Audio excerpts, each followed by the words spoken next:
Thank you so much. Sir તમારે ભણાવવાનું પણ બહુ ગમ્યું અને તમારી મસ્તી પણ બહુ ગમી. ત્રણે સરનું બધું જ બહુ ગમ્યું અને એબીસી ક્લાસ બી બહુ. અચ્છા. અને ભણવામાં વિજ્ઞાન કાચું પડતું તો વિજ્ઞાનમાં એ થઈ ગયું એસએસબી કાચું હતું એસએસમાં થઈ ગયું મેથ્સ તો પાવરફુલ.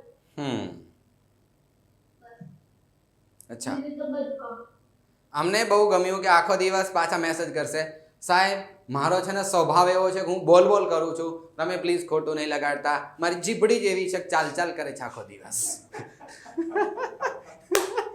વાહ જી યસ.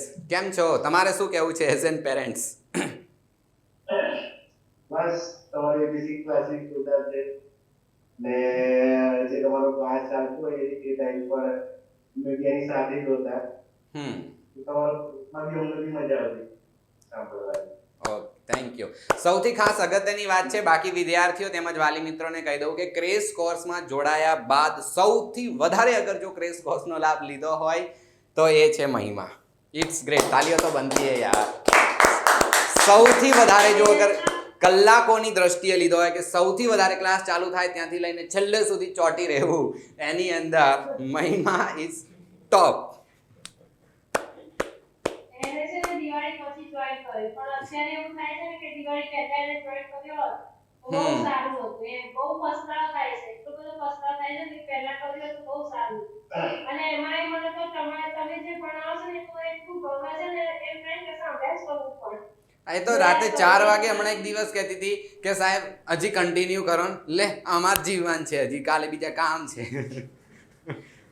કે પછી આજે બહાર થઈ જશે ને પછી મને ગમશે નહીં એટલો કંટાળો આવશે ને બહુ સરસ તમે તો બહુ સરસ કરતા બહુ મસ્ત ભણાવે છે મને તમારું બહુ સરસ લાગે કારણ કે એનું વીક હતું એ વધારે સારું થયું ને એટલે એને વધારે ગમ્યું. યસ. પેપરના લાસ્ટના બીજા દિવસે સ્પેશિયલ મળવા માટે આવવાનું છે. Most welcome સુસ્વાગતમ.